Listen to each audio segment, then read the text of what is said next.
Hi everyone, welcome back. My name is Jason, and this plant is Opuntia violacea.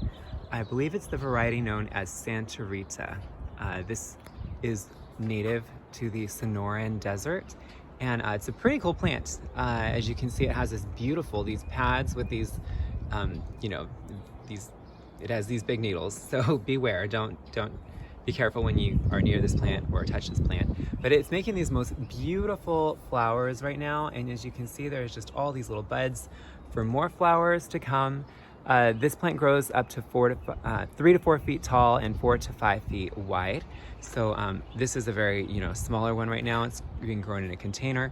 It's extremely drought tolerant. It is said to be cold tolerant down to 10 degrees Fahrenheit. So it will definitely survive our winters here in California, closer to the coast. I would doubt that this can take snow. So it does have some cold tolerance below freezing. So that's pretty cool for any cactus.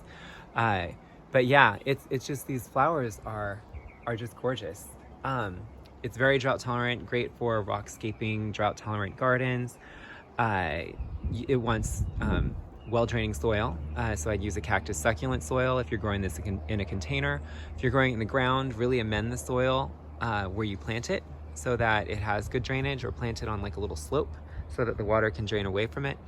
But yeah, it's a beautiful cactus. And yeah, I guess if you did want to cut those spines off, I mean, that's always an option.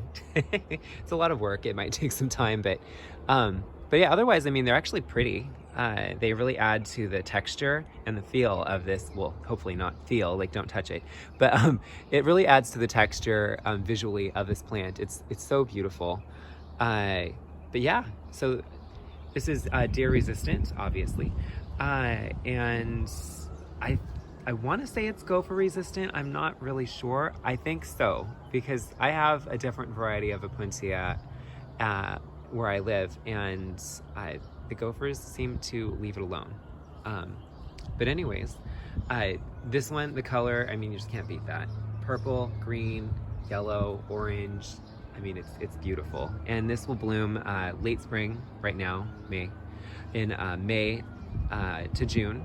Probably even maybe a little beyond that. But yeah, it has like a late spring, early summer bloom, and it's a beautiful plant. You can propagate this quite easily. All you do is take these pads, you can lay them flat on the ground, on the dirt, and say you put them on some succulent soil in a pot. You can either shove the paddle into the pot upright so it looks like it has roots. Just make sure not to overwater cuttings when you're rooting them. So for cacti, just give it like no water to like a tiny bit of water, and make sure to place it in bright and direct light to light shade to part sun, but just don't put your cuttings in full sun because sometimes cuttings can dry out and get overly burnt in the sun because they don't have a root system to support them. So yeah, very easily propagated from cuttings. Just make sure not to put your cuttings in full sunlight. Let them grow roots and have like a root system and grow stronger. And also don't overwater your cuttings. When there's no roots, you're just watering the soil, and the soil is just staying wet because there's no roots to pull the water out of the soil. So always keep that in mind when you're propagating this plant or any succulent. Yeah, once again, this is Opuntia violacea. This is also known as the purple Opuntia, or purple prickly pear cactus. Yeah, if you have any questions, please feel free to let me know in the comments below. And if you haven't subscribed and you like updates on my newest videos, please click that subscribe button. I hope you've enjoyed this video.